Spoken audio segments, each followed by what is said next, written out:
Okay, now I want to kind of go over a method called the pseudo stroke. Now, a pseudo stroke is an element that has multiple widths of lines, making it very interesting to look at.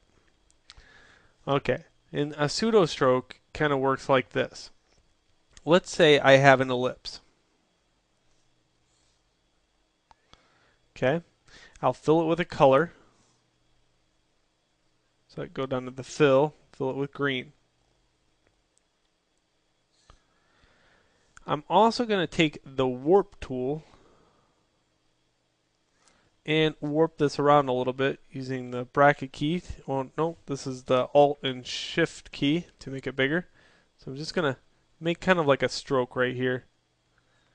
Now sometimes it's really easy to make elements within your thing just by using this method. Okay, so just kind of know sometimes it's easier to warp something than it is to draw it out.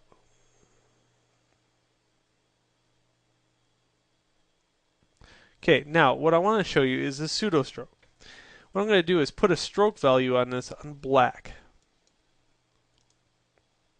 and make it maybe 2 points. And just to illustrate something, that is very boring to look at. Very boring. Okay, the pseudo stroke, however, if you hold Alt and click drag, you make 2 of these. Okay, another way to do this is delete this one. Edit, copy, edit, paste in front, or paste in back. Let's paste in back. Okay, now in order to use this method, I have to have 2 elements on different layers. That's the only thing. So layers, make a layer. Okay, this element right here is on this layer. If I click and drag up, however, you'll find there's 2 elements here because I pasted in the back. So I got this one and I got this one. Alright, so this one, I want to turn all black. Okay, I want to be able to see my appearance, so I use that all the time. I'm going to click and drag it over here for a little bit. And now I can go to the fill and turn it to black. There we go. Okay, and get back my layers. In order for this to work, I have to highlight the object, then go to black. Alright, so now I got a green element with a black stroke, and I got a black element right below it. Okay, if I lock this one, for every element I usually make, I make 2 things. This and the black one. Just so I can use the pseudo stroke. Warp. Let's say I want to just warp this out just a little bit.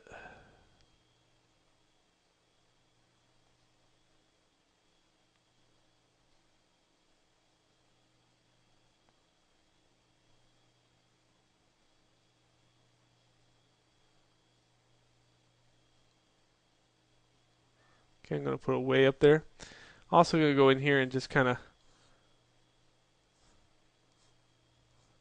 take this and move it around a little bit. And go back to the warp tool.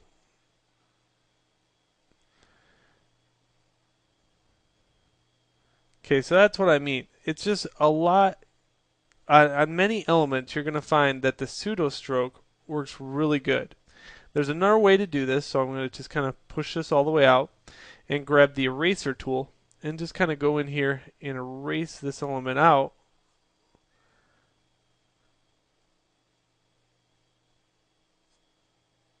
And by doing this, you can make variations that have points.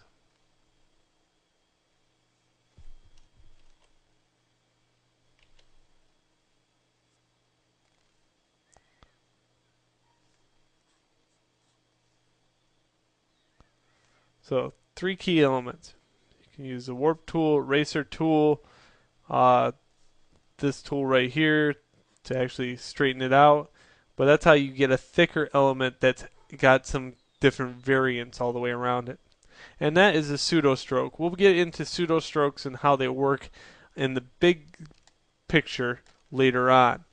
but you can use variances between pseudo strokes and taking and using your brush library